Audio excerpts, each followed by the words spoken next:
Waalaikumsalam. Assalamualaikum warahmatullahi wabarakatuh. Salam sejahtera untuk kita semua. Shalom, Om Swastiastu, Namo Buddhaya, salam kebajikan. Marilah kita panjatkan puji dan syukur kehadirat Tuhan Yang Maha Esa, karena berkat rahmat-Nya kita bisa berkomunikasi pada malam hari ini. Yang saya hormati, dosen pembimbing mata kuliah agama, Nar Sarwoko SAG SK MKes, dan yang saya banggakan kepada teman-teman saya sekalian. Perkenalkan, nama lengkap saya Anastasia Aryati Kamuridadi, biasa dipanggil Anas. NIM 220225051. Prodi S1 Keperawatan S2 Utomo. Saya dari kelompok 8. Di sini saya akan menyampaikan materi tentang transplantasi organ menurut agama Katolik.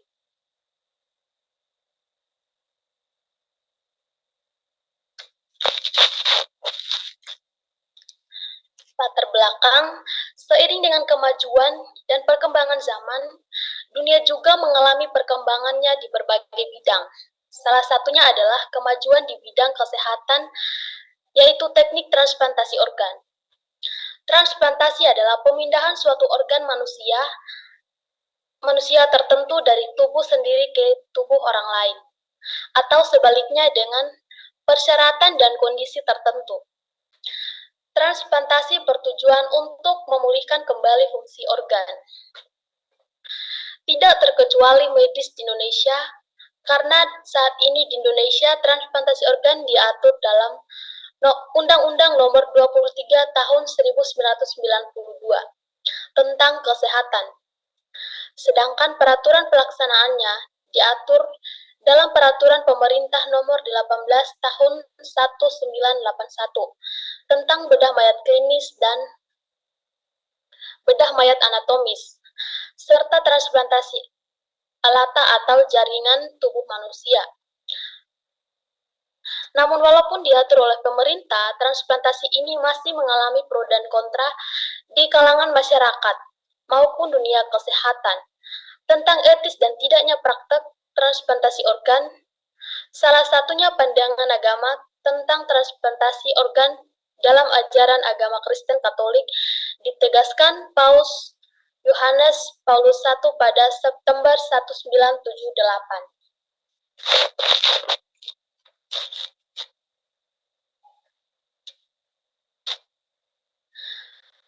Tujuannya, adapun tujuan makalah ini adalah sebagai berikut. Tujuan untuk menginformasikan kepada pembaca mengenai transplantasi. Transplantasi organ baik secara umum maupun khusus dalam pandangan agama Katolik. Yang kedua, tujuan khusus diantaranya mengetahui tentang transplantasi organ,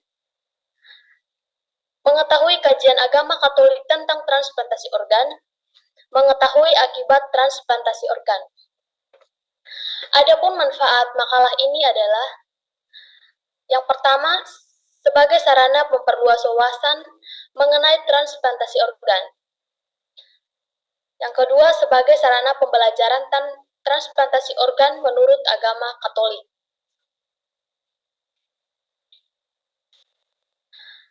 Pembahasan. Pada umumnya, Gereja Katolik memperkenankan transplantasi organ tubuh. Dalam ensiklik Evangelium Vitae atau Injil Kehidupan, Bapak Suci Yohanes Paulus II menyatakan, guna memahami ajaran ini dengan lebih baik, marilah kita bergerak selangkah demi selangkah. Perlu dicatat bahwa masalah ini pertama kali dibahas dengan jelas oleh Paus Pius VII pada tahun 1950-an. dan kemudian disempurnakan sesuai dengan kemajuan yang berhasil dicapai dalam bidang medis. Sedangkan dalam bidang kesehatan, transplantasi dapat diartikan sebagai suatu proses pemindahan atau pencangkokan jaringan atau organ tubuh dari suatu atau seorang individu ke tempat lain pada tubuh yang dipindahkan.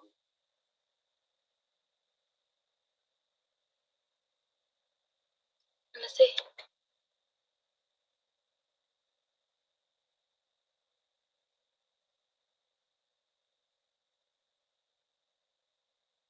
Organ tubuh suatu atau seorang individu ke tempat yang lain pada individu itu atau ke tubuh individu lain. Namun dunia kedokteran, jaringan atau organ tubuh yang dipindahkan disebut graft atau transplant. Pemberi transplant disebut donor, penerima transplant disebut host atau resipien. Transplantasi termasuk inovasi alternatif dalam dunia bedah kedokteran modern. Meski telah dilakukan beberapa abad sebelumnya, secara sederhana, perkembangan dunia bedah beberapa dekade terakhir, kajian dan studi mengenai transplantasi meramaikan perkembangan ilmu kedokteran karena merupakan tantangan medis tersendiri di Indonesia.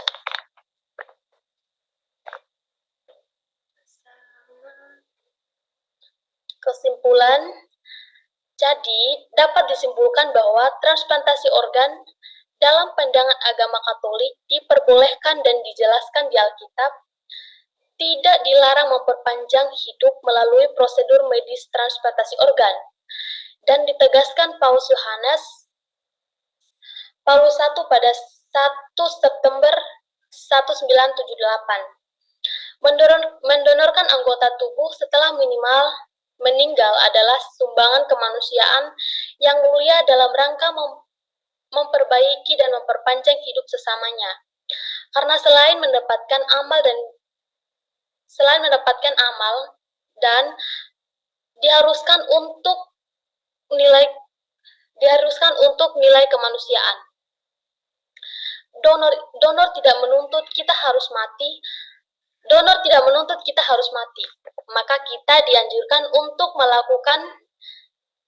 melakukannya, sedangkan menjadi pendonor mati, maka umat Katolik wajib untuk dinyatakan mati oleh ajaran Gereja Katolik. Kematian klinis atau medis bukan mati sepenuhnya. Jadi harus menunggu sampai ke pendonor benar-benar mati untuk dipanen organnya. Dan ini terbukti tidak ada halangan bagi kebutuhan medis dalam pengambilan organ.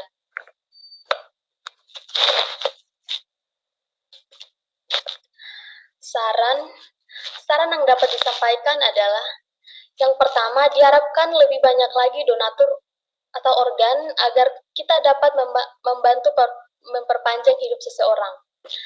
Dilakukan penyuluhan tentang transplantasi organ di gereja agar lebih banyak donatur. Dilakukan penyuluhan tentang transplantasi organ agar kurangnya rasa takut masyarakat untuk melakukan transplantasi organ.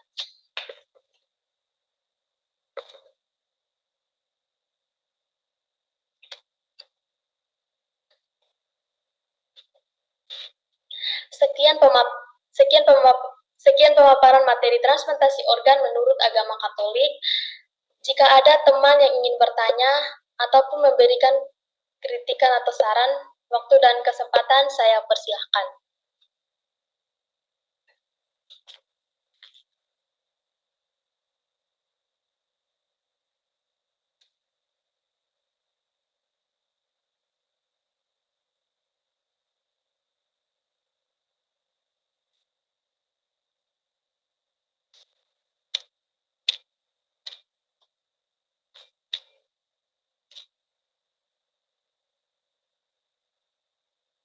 Halo Kak, jika ada teman-teman yang mau bertanya, silahkan. Waktu dan kesempatannya dipersilahkan.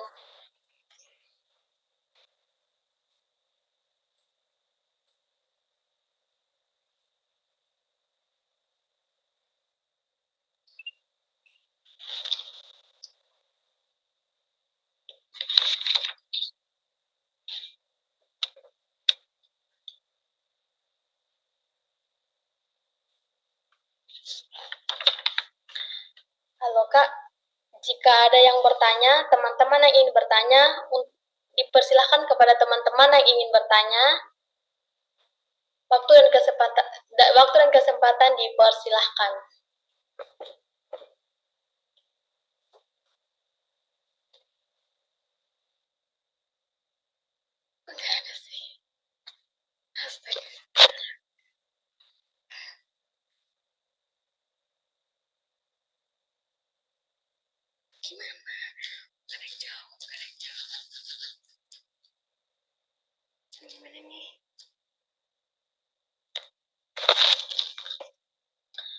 Halo Kak.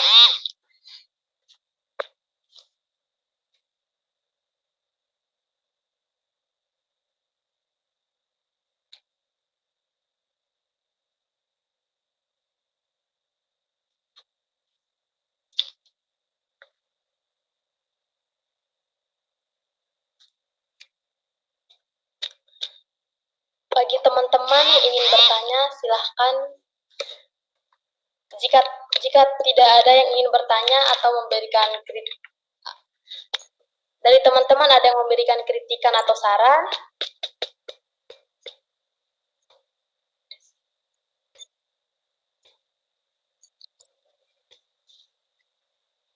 Baru mulai atau gimana, Kak? maaf Kak, udah dari tadi Kak.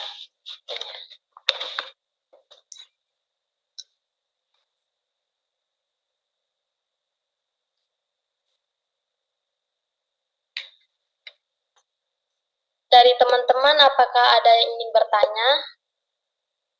Atau materinya udah jelas apa gimana?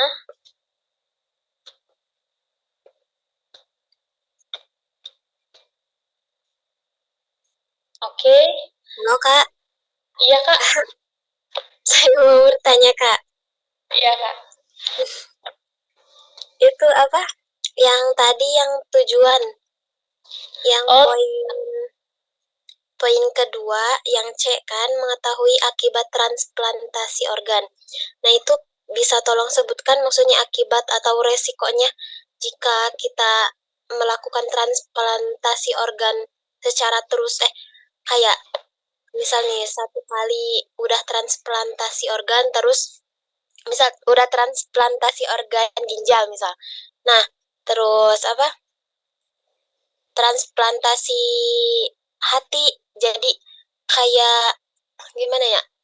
uh, Waktunya kayak map, jadi kayak berbarengan gitu. Itu apakah ada resikonya? Terus sebutkan kalau ada. Kakak, tolong dijelaskan ulang Kak, soalnya kurang jelas. Nah, kan yang di tujuan itu kan, yang poin 2. Iya Kak. Terus yang bagian C, mengetahui akibat transplantasi organ kan? Iya. Nah, itu tolong sebutkan apa akibatnya. Ya. Transplantasi. Iya, maksudnya tolong sebutkan akibatnya apa aja.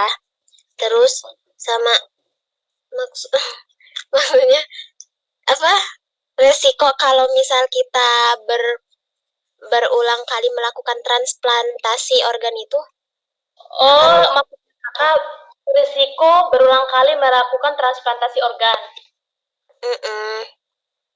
Risikonya aja weh.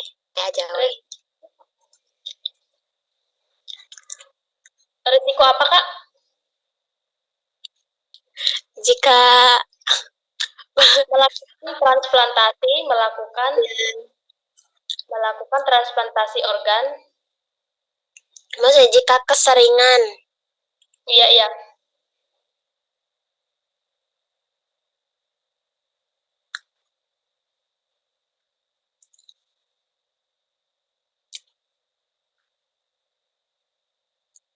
bisa mengakibatkan apa ya gitu.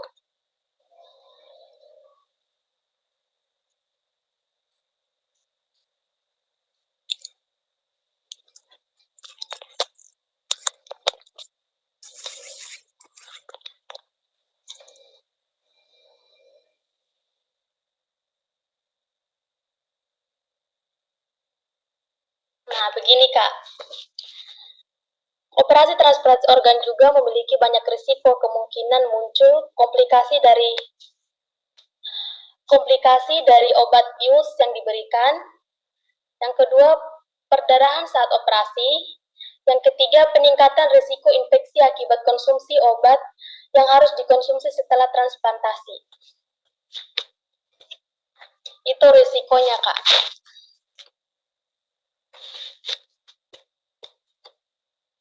Itu jika terlalu sering ya, Kak? Ya, kalau jika terlalu sering akan terjadi komplikasi dari obat bius. Sabar, Kak. Sabar ya. Kalau misal sekali transplantasi terus kayak pendarahan itu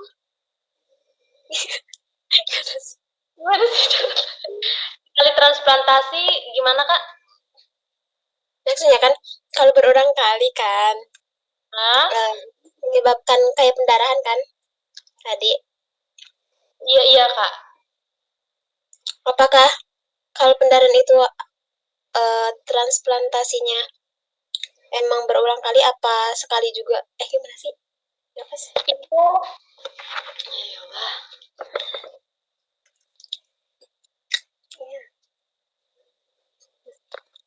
Nah, gini Kak, transplantasi organ bertujuan mengganti. Nah, transplantasi organ itu bertujuannya untuk mengganti organ tubuh yang rusak dengan organ baru.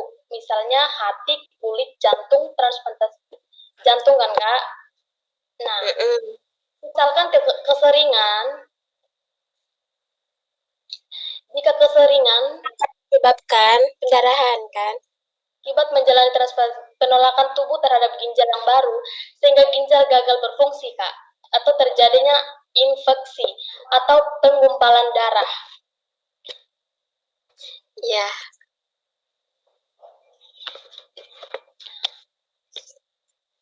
Oke, maka Kakak puas dengan jawabannya?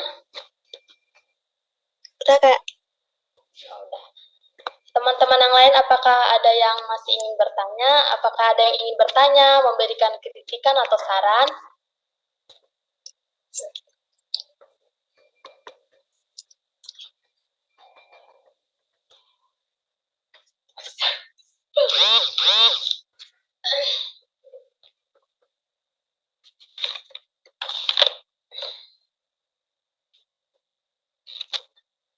Mohon maaf Kakak tadi yang bertanya nama siapa ya Kak? Dan dari kelompok berapa Kak?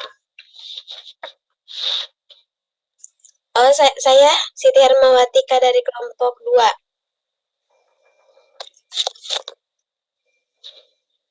Oke, terima kasih Kak. Dari teman-teman yang lain, apakah masih ada yang ingin bertanya, memberikan saran atau kritikan?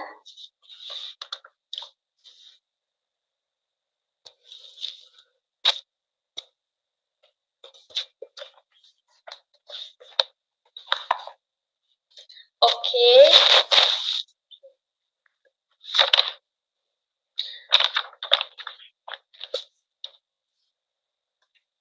Jadi presentasinya saya tutup ya Kak. Kalau sudah tidak ada yang bertanya. Halo Kak.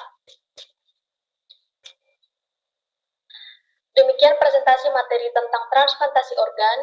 Semoga apa yang saya sampaikan berguna untuk diri saya dan teman-teman sekalian. Sebelum presentasi diakhiri, saya dari kelompok 8 ingin menyampaikan terima kasih atas atensi teman-teman selama saya presentasi. Semoga materi ini berguna bagi teman-teman dan kita semua. Saya kembali. Assalamualaikum warahmatullahi wabarakatuh. Waalaikumsalam warahmatullahi wabarakatuh. Terima kasih.